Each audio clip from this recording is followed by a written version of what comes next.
സംസ്ഥാനത്ത് വീണ്ടും വീട്ടിലെ പ്രസവങ്ങളും അനുബന്ധ ശിശുമരണങ്ങളും വർദ്ധിക്കുകയാണ്. 2026 ജനുവരി മാസത്തിൽ മാത്രം സംസ്ഥാനത്ത് 14 വീട്ടുപ്രസവങ്ങളും 3 നവജാത ശിശുമരണവും ഉണ്ടായി എന്നാണ് വിവരാവകാശ മറുപടി.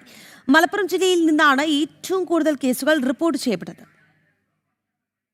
വിവരാവകാശ രേഖകൾ പ്രകാരം 2019 മുതൽ 2026 ജനുവരി വരെ കേരളത്തിൽ ആകെ 3369 വീട്ടുപ്രസവങ്ങൾ റിപ്പോർട്ട് ചെയ്തിട്ടുണ്ട്. കഴിഞ്ഞ ഒരു വർഷത്തെ കണക്കുകൾ പരിശോധിച്ചാൽ സംസ്ഥാനത്ത് 202 വീട്ടുപ്രസവങ്ങൾ നടന്നു. ഇതിൽ 9 ശിശുക്കൾ മരണപ്പെട്ടതായും രേഖകൾ വ്യക്തമാക്കുന്നു. സംസ്ഥാനത്ത് ഏറ്റവും കൂടുതൽ വീട്ടുപ്രസവങ്ങൾ നടക്കുന്നത് മലപ്പുറം ജില്ലയിലാണ്.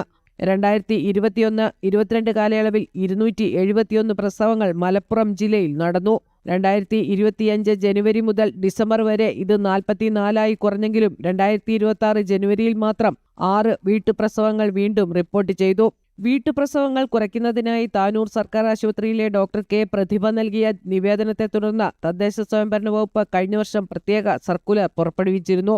ഒരു മാസത്തിനിടെ 3 മരണങ്ങൾ റിപ്പോർട്ട് ചെയ്തത് ഗൗരവകരമായ സാഹചര്യമാണെന്നും ശാസ്ത്രീയമായ പ്രസവ ശുശ്രൂഷ ഉറപ്പാക്കാൻ കൂടുതൽ ബോധവൽക്കരണം ആവശ്യമാണെന്നും ആരോഗ്യ പ്രവർത്തകർ ചൂണ്ടിക്കാട്ടുന്നു. ജനം, കൊച്ചി.